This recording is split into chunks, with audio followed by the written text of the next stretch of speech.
Gobyerno naman ng Pilipinas at MILF Peace Panel sasagutin ang mga katanungan ng mga taga-Cotabato ukol sa Bangsamoro Basic Law. Ang ulat mula naman sa aming kasama, si Peng Alinio ng Radyo ng Bayan Davao.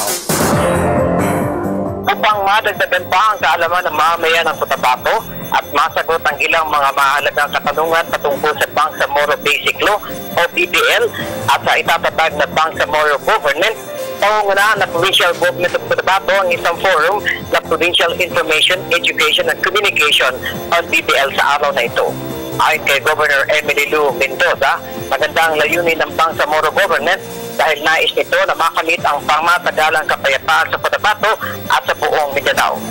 Ngunit kailangan rin daw na maipaliwanag sa mamamayan ang mga pangunahing katanungan patungkol sa BBL at Bangsamoro Government. Ilan dito ay kung ano ang mangyayari sa mga barangay sa Cotabato Province na magiging bahagi ng Bangsamoro Core Territory at kung paano magiging sistema ng pamamahala sa naturang mga barangay. Sinabi rin Mendoza na ito na ang pagkakataon ng mga local government officials at iba't ibang sektor sa lalawigan ng Cotabato na marinig ang lang sa loobin sa BBL at Bangsamoro Government. Mahalagaan niya na maipaliwanag sa mga mayan magiging epekto ng Bangsamoro Government, lalong-lalo na sa usapin ng karapatang pantao, ekonomiya at lalo na sa kapayapaan.